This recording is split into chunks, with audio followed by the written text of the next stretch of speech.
Hello friends, आप देख रहे हैं टेक्निकल हिंदी गुरुजी।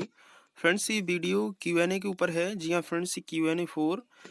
आज आपके जितने भी डाउट्स रहेंगे वो सभी क्लियर होने वाले हैं, क्योंकि जिन छात्रों ने मुझे कमेंट्स किए हैं, मुझसे जो क्वेश्चन पूछे थे, उन सभी के आंसर इस वीडियो में देने वाला हूँ। क्योंकि मोप अप राउंड को लेकर छात्रों के माइंड में बहुत ज़्यादा क्वेश्चंस हैं।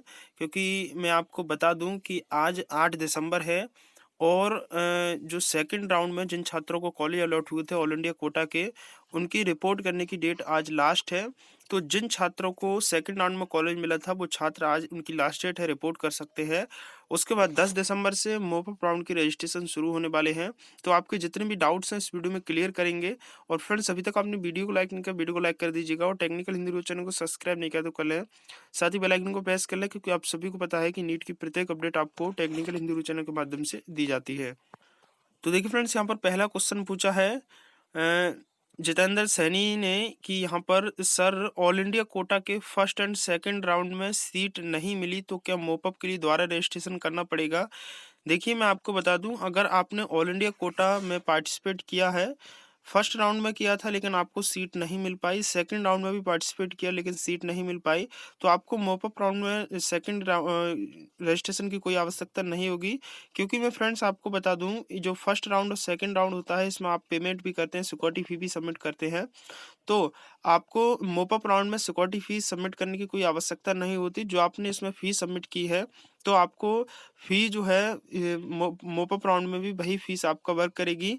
अगर आपको मोपअप राउंड में भी सीट नहीं मिलती है, तो आपको जितनी भी फी आपकी सबमिट हुई है सिक्योरिटी फी, ठीक है, वो आपको वापस कर दी जाएगी, क्योंकि रिफंडेबल फी होती है।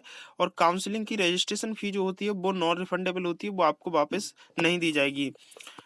नेक्स्ट क्वेश्चन पूछा है साक्षी यादव ने कि सर, मोपअप राउंड की सिक्योरिटी डिपॉजिट अगर कोई कॉलेज अलॉट नहीं होता है तो रिफंड होती है क्या? हाँ, बिल्कुल होती है।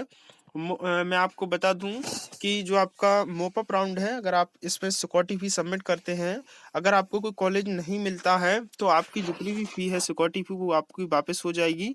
लेकिन आपका जो काउंसलिंग का रजिस्ट्रेशन फी होता है वो आपको वापस नहीं दिया जाएगा, क्योंकि वो नॉन रिफंडेबल होता है।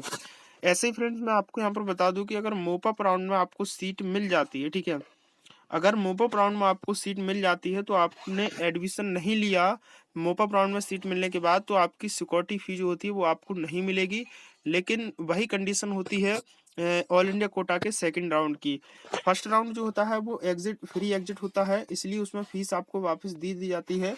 लेकिन second round all India quota का और मोपअप राउंड, ये दो राउंड ऐसे हैं जिसमें अगर आपको कॉलेज अलॉट हो जाता है और आप कॉलेज पर जाकर रिपोर्ट नहीं करते हैं, एडमिशन नहीं लेते हैं, तो आपको जो सिक्योरिटी फी होती है वो वापस नहीं की जाती है।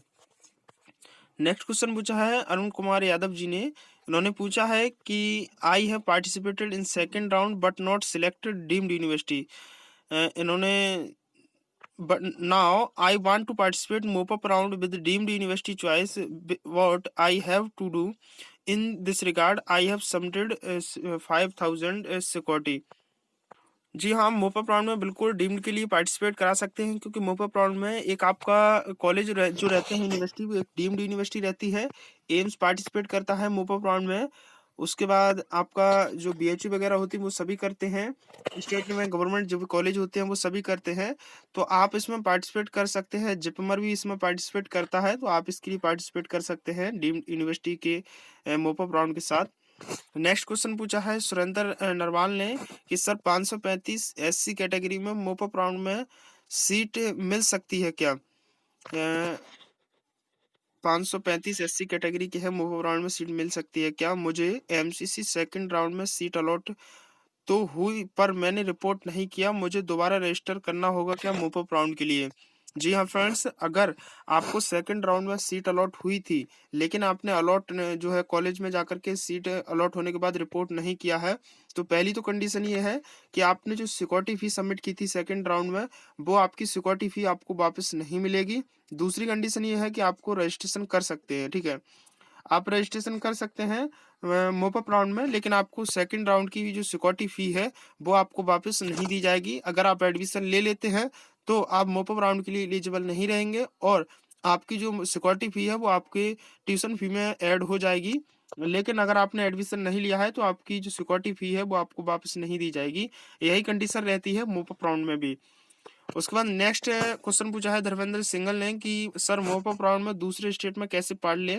जी हाँ, आपका क्वेश्चन ठीक है, लेकिन मैं आपको बता दूं कि जब आप मॉप अप राउंड के लिए रजिस्ट्रेशन करते हैं काउंसलिंग के लिए, तो वहां पर सभी स्टेट आपको वहां देखने को मिलेगी, और सभी स्टेट में आप वहां पर कौन से स्टेट में कौन सा कॉलेज लेना चाहते हैं वो आप वहां से चूज कर सकते हैं। जैसे ऑल इंडिया कोटा में आप जो है लेना कॉलेज सिलेक्ट करते थे, उसी हिसाब से मूव अप राउंड में भी करेंगे। लेकिन पंजाब और राजस्थान दो स्टेट को छोड़ करके आप भारत के सभी स्टेटों में पार्टिसिपेट कर सकते हैं, क्योंकि राजस्थान और पंजाब एक दो ऐसे स्टेट है जिनमें ऑल इंडिया कोटा में तो पार्टिसिपेट कर सकते हैं, लेकिन मूव अप राउंड में दो स्टेट में पार्टिसिपेट नहीं कर सकते हैं। नेक्स्ट क्वेश्चन पूछा है पीवी ने, सर जो फर्स्ट राउंड में पार्टिसिपेट किया होगा और सेकंड राउंड में नहीं तो उनको फ्रेश रजिस्ट्रेशन करना पड़ेगा। अगर आपने फर्स्ट राउंड में पार्टिसिपेट किया है सेकंड में नहीं, तो कोई जरूरत नहीं है आपको मूव राउंड में पार्टिसिपेट रजिस्ट्रेशन करने की। उसके बाद सुभाष श्रीवास्तव जी ने पूछा है कि फर्स्ट राउंड में हम स्क्रिप्ट नहीं करा पाए, हमें बोला गया कि अब आप पूरे साल भर के सिस्टम से बाहर हो गए हैं, यह सही है क्या, या फिर हम मोप अप राउंड में पार्टिसिपेट कर सकते हैं। जी हाँ, प्लीज सजेस्ट, आप मोप अप राउंड में पार्टिसिपेट कर सकते हैं, क्योंकि हर राउंड का अलग स्क्रूटनी होता है डॉक्यूमेंट्स का। फर्स्ट राउंड में करते हैं तो आपका फर्स्ट राउंड में पार्टिसिपेट किया, अगर आपने स्क्रूटनी करा दी तो सेकंड राउंड में उसकी आवश्यकता नहीं होती है स्क्रूटनी की। लेकिन अगर आपने स्क्रूटनी नहीं कराई है फर्स्ट राउंड में, तो सेकंड राउंड में आप करा सकते हैं। उसी तरह से मोप अप राउंड में अगर आप पार्टिसिपेट कर रहे हैं, अगर आपने फर्स्ट राउंड में स्क्रूटनी नहीं कराई, तो आप मोप अप राउंड में अपने डॉक्यूमेंट्स की स्क्रूटनी करा सकते हैं।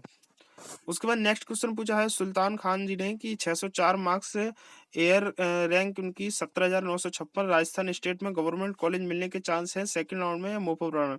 सेकंड राउंड तो आपका ऑल इंडिया कोटा का खत्म हो चुका है। उसके बाद आप जो है अगर स्टेट की बात कर रहे हो तो उम्मीद है आपको मिल सकता है, लेकिन मोप अप राउंड में आपको कॉलेज मिल सकता है, क्योंकि राजस्थान और पंजाब में किसी अदर स्टेट के कैंडिडेट मोप अप राउंड में पार्टिसिपेट नहीं कर पाते हैं। तो आप अपने डोमिसाइल कैंडिडेट हैं राजस्थान के, तो आप पार्टिसिपेट करके आप मोप अप राउंड में गवर्नमेंट कॉलेज ले सकते हैं राजस्थान में। नेक्स्ट क्वेश्चन पूछा है नारायण साहा ने कि if I allotted in first round as well as second round in NEET UG can I participate mop up round counselling. जी हाँ, बिल्कुल आप पार्टिसिपेट कर सकते हैं मोप अप राउंड काउंसलिंग में। नेक्स्ट क्वेश्चन पूछा है कल्याण करपे ने कि मेरे नीट के 166 मार्क्स हैं, मैंने फर्स्ट और सेकंड राउंड में रजिस्टर किया लेकिन मुझे कोई कॉलेज अलॉट नहीं हुआ। ये सही बात है, 166 मार्क्स पर आपको फर्स्ट और सेकंड राउंड में कॉलेज नहीं मिलेगा। मैं मोप अप राउंड के लिए राउंड में मैं मोप अप राउंड कर सकता हूं, और इसके लिए मुझे फ्रेश पेमेंट करना पड़ेगा। अगर आपने पेमेंट फर्स्ट और सेकंड राउंड में किया है तो आपको इसमें पेमेंट करने की कोई आवश्यकता नहीं होगी, ठीक है, ध्यान रहे। उसके बाद अमित राव ने पूछा है कि बॉस मैं खुद कोविड वॉरियर हूँ, लैब टेक्नीशियन पोस्ट पर, यूपी के लखनऊ डिस्ट्रिक्ट में। जी हाँ, ठीक है, अगर आप कोविड वॉरियर हैं, ठीक है, अगर आप टेक्नीशियन पोस्ट पर हैं, लेकिन उसमें कंडीशन ये रहती है कि आपको ये प्रूव करना होगा अपने हॉस्पिटल जहाँ नौकरी कर रहे हैं, जॉब कर रहे हैं, भाई ये देना होगा कि आप जो जितने भी कोविड-19 के पेशेंट हैं उसके डायरेक्ट कांटेक्ट में रहे हों, ये आपको प्रूव करना होगा। साथ ही आपको इसके फॉर्म फिलअप हो रहे हैं, आप फॉर्म फिलअप कर दीजिएगा। लखनऊ में ही इसका सेंटर बनाया गया है। हालांकि मैं पहले वीडियो बना चुका हूं, वो वीडियो चैनल पर जाकर देख लें, उसमें बताया गया है कि आपको कहाँ फॉर्म सबमिट करना है, वो चैनल पर जाकर वीडियो को देख लें। नेक्स्ट पूछा है सौर्य प्रताप ने, सर मोप अप राउंड में सभी स्टेट के लिए अप्लाई कर सकते हैं क्या। जी हाँ, बिल्कुल आप अप्लाई कर सकते हैं सभी स्टेट के लिए, लेकिन पंजाब और राजस्थान स्टेट को छोड़ करके। सोहन यादव ने पूछा है सर मोप अप राउंड में सीट ना मिले तो फी वापस होगी या नहीं। जी हाँ, अगर आपको मोप अप राउंड में फीस मोप अप राउंड में सीट नहीं मिलती तो आपकी फीस वापस की जाएगी, लेकिन ध्यान रहे अगर आपको मोप अप राउंड में सीट मिल जाती है तो आपकी सिक्योरिटी फी आपको वापस नहीं की जाएगी, ठीक है, फिर आपको एडमिशन लेना पड़ेगा। अगर आप सीट को छोड़ते हैं तो सिक्योरिटी फी अपनी छोड़नी पड़ेगी। लेकिन मोप अप राउंड में अगर सीट नहीं मिलती है तो आपकी जो सिक्योरिटी फी होती है वो वापस मिल जाती है, लेकिन काउंसलिंग फी नहीं मिलती क्योंकि वो नॉन रिफंडेबल होती है।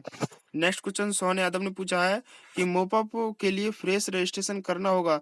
जी हाँ, मोपअप राउंड के लिए फ्रेश रजिस्ट्रेशन करना होगा और आपने फर्स्ट और सेकंड राउंड में पार्टिसिपेट नहीं किया है तब।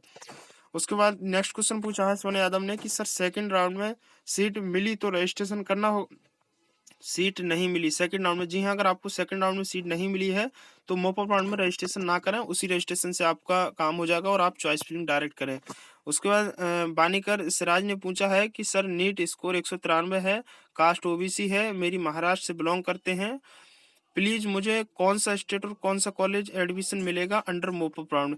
जी हाँ, 193 है तो आपको प्राइवेट कॉलेज मिल सकता है, गवर्नमेंट आपको नहीं मिल पाएगा।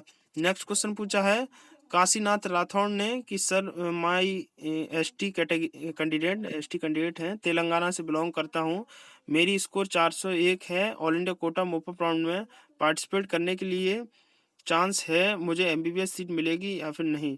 जी हाँ, आपको मिल सकती है, लेकिन मैं ये नहीं कह सकता कि गवर्नमेंट मिलेगी या प्राइवेट, लेकिन जहाँ तक चांसेस रहेंगे प्राइवेट कॉलेज मिलेगा, लेकिन 10% चांस आपको गवर्नमेंट के रहेंगे, लेकिन आप पार्टिसिपेट कर सकते हैं मोपो राउंड में, कोई दिक्कत वाली बात नहीं है। नेक्स्ट क्वेश्चन हरिप्रसाद ने पूछा है सर 247 मार्क्स हैं, छत्तीसगढ़ मोपो राउंड में गवर्नमेंट और प्राइवेट कॉलेज मिल सकता है।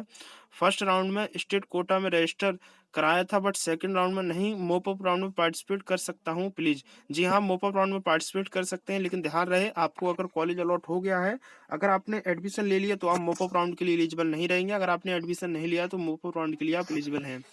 नेक्स्ट क्वेश्चन संगीता रानी ने पूछा है कि 593 from UP OBC category, is there any chance of government college in mop up round, sir please tell me. जी हाँ, अगर आपके मोप अप राउंड में जो है पार्टिसिपेट करना चाहते हो तो 593 ओबीसी कैंडिडेट हैं तो आपको मिल जाएगा कॉलेज, और पूरे चांसेस रहेंगे, क्योंकि अगर आप बॉयज होते तो आपको नहीं मिल सकता, अगर आप गर्ल्स हैं ओबीसी कैटेगरी के हैं तो आपको कॉलेज मिल सकता है 593 मार्क्स पर। नेक्स्ट क्वेश्चन पूछा है फ्रेंड जस्ट जॉय ने कि सर 424 ईडब्ल्यूएस बिहार मोप अप राउंड में कोई गवर्नमेंट कॉलेज मिल सकती है क्या, प्लीज एडवाइज। मुझे मोप अप के लिए रजिस्ट्रेशन करना चाहिए या फिर नहीं, ओनली फॉर गवर्नमेंट। 424 है, अब भाई ये तो बताया नहीं कि गर्ल्स है बॉयज है, अगर आप बॉयज हैं तो मुश्किल है, अगर गर्ल्स हैं ठीक है तो आपको मिल सकता है, क्योंकि अगर आप ईडब्ल्यूएस से है, अगर आप गर्ल्स हैं तो आपको मिल सकता है, बॉयज हैं तो आपको मुश्किल रहेगा, लेकिन फिर भी आप देखिएगा अगर आपको कॉलेज नहीं मिलता है, आप ऐसा कीजिएगा, मैं आपको बताता हूँ कि आप जब कॉलेज प्रिफर करें तो आप गवर्नमेंट कॉलेज ही प्रिफर करें, अगर आप प्राइवेट नहीं लेना चाहते हैं तो, ठीक है, क्योंकि अगर आपको प्राइवेट मिल जाता है, अगर आप प्राइवेट चॉइस फिलिंग में फिल करते हैं, अगर आपको प्राइवेट मिल गया तो अगर आप एडमिशन नहीं लिए तो आपको सिक्योरिटी भी आपकी वापस नहीं मिलेगी, इसलिए आप ऐसा करें, आपके लिए बेटर रहेगा कि आप सभी